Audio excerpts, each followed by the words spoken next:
Hey sis, have you ever sat at your desk or cubicle and thought, is this really it? Is this really what my life is supposed to look like? Girl, that was me.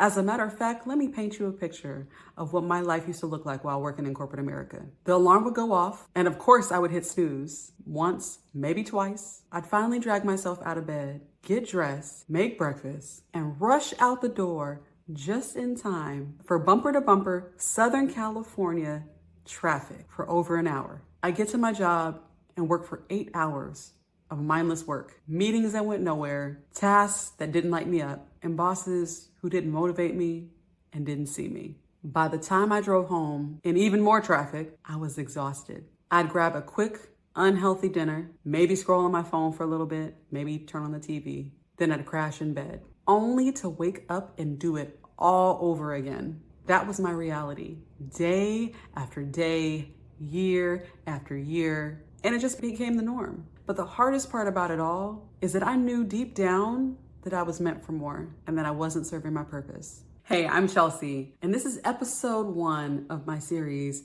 From 9 to 5 to CEO, where I'm gonna share the real behind the scenes journey of me taking the leap and leaving my 9 to 5, becoming a new mom, and going all in on my business. I just passed 60 days of being a full-time entrepreneur, and I'm ready to share my journey with you. Today, I'm gonna share with you about what finally made me take the leap. Are you ready? Let's get into it. Section 1, my corporate experience. So I worked in corporate for over a decade, 15 years to be exact. I worked at a major tech company, which shall remain nameless, but I worked in marketing, operations, customer service, you name it.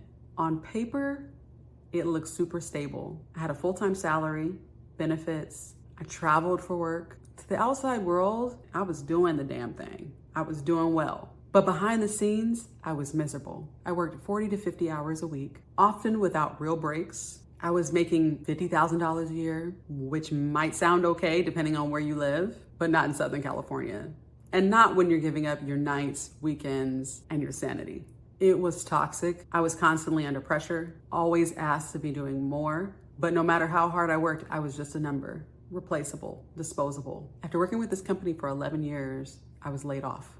After putting in so much work, it didn't matter. They did a reorganization and my team was wiped out. And then I worked for a local university, and that was cool. Much less stress than the corporation that I worked for prior. But there was very high turnover, and I ended up wearing all the hats. Section 2, signs that it was time to leave. There were so many signs that it was time to leave, but I ignored them at first. Here are a few of them. Exhaustion became normal. I woke up tired, I went to bed tired, and I felt like I was living for the weekends, but slept in a lot of the weekends because I was tired from the week.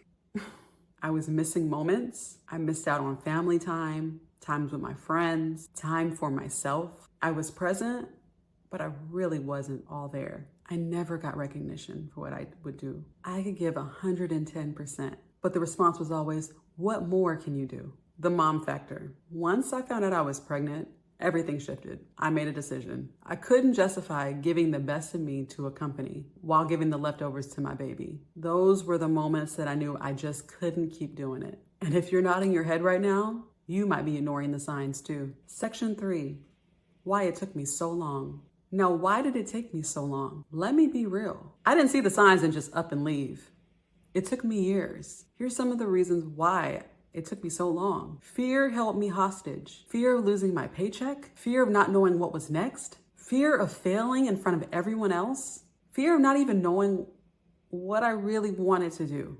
The second thing is imposter syndrome. I kept thinking, who am I to run a business? Who's gonna pay me big bucks to do anything for them? Why would anybody hire me? What if I'm not good enough? What is everybody else gonna think? I remember being embarrassed for a long time. I started a small side hustle and I was embarrassed to share anything with anyone because I was afraid that I'd get laughed at or they'd think something different of me. So I wouldn't post it on public platforms, I wouldn't post it on my Facebook or places that I knew my friends and family were. I only posted it on places that were separate. I would detach my phone number from my social media platform so nobody could find me. The last reason is comfort was disguised as security. Even though the job was draining me, it felt safer to stay than leap into the unknown. And I think that's why so many of us get stuck. We confuse being comfortable with being safe, when in reality, it's costing us everything: our time, our energy, our sanity, so that you can build someone else's dream and put yours on the back burner. Not on my watch. Section 4, how I prepared. May 30th, 2024. That was the day that I decided I was going to leave corporate America for good. It was the day I found out I was pregnant with my daughter. And when I finally made that decision that I was going to leave, I didn't just up and storm out one day.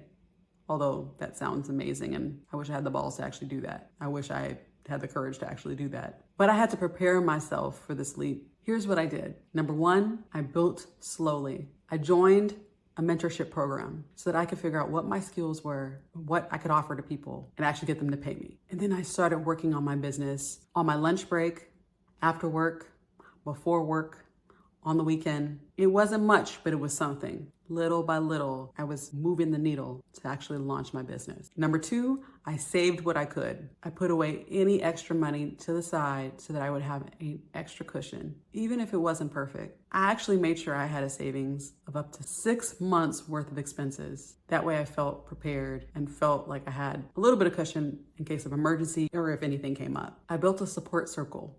So remember, I joined a mentorship program. I connected with all the women and men in that program. I leaned on any friends, mentors, and community to remind me that I wasn't crazy for wanting more. I started to tell people that I knew about my business and about what I could do. And you know what happened?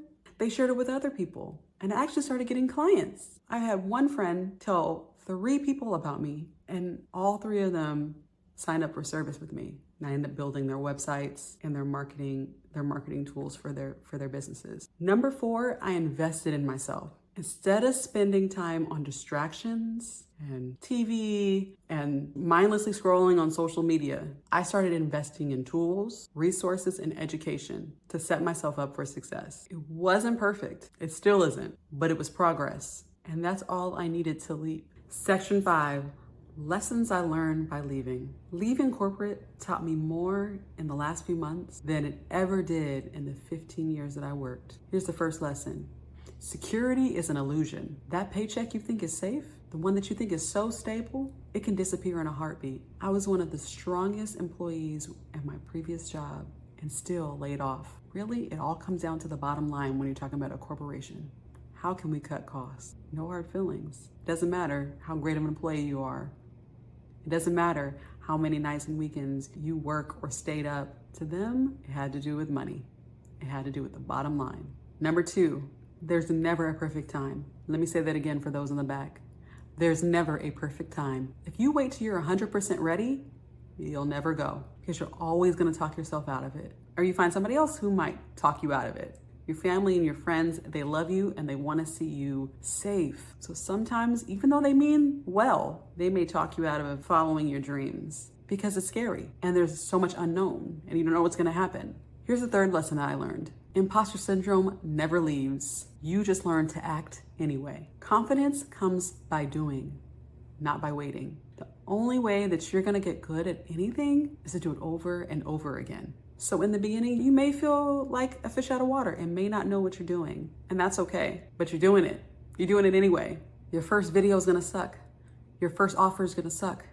Just do it anyway. Get through it, learn from it, and keep moving. Here's the last lesson that I learned. Your worst day chasing your dreams is still better than your best day chasing someone else's dream. Because at least it's yours. You have purpose. You were put in this world to give back to it, to fulfill your dreams. You alone have skills that no one else has. Did you know if an idea comes to you and you don't utilize it, it's fleeting. It'll go to someone else.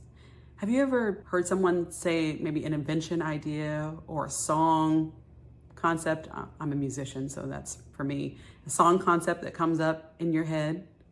And then you hear almost the exact same thing later on the radio or you read about it. That's because ideas, you don't own them. God gives them to you. If you don't use it, it's being moved to the next person, someone who's going to use it. I remember Les Brown saying that the richest place in the world is a cemetery because there's so many dreams and visions that could have been something that never became of anything because the people died with the dreams inside of them. I never want to be that. That's my worst fear, is to die and not have been used all up. So those lessons have changed the way that I show up for myself, for my family, for my clients. They should for you too. Section 6, what I wish I knew before. If I could go back and tell myself something before I left, it would be this. It's going to be hard, but it's so worth it. You don't have to do it alone. You have a community that's going to support you no matter what. Messy action is better than no action. Your vision doesn't need to make sense to everyone else. It just needs to make sense to you.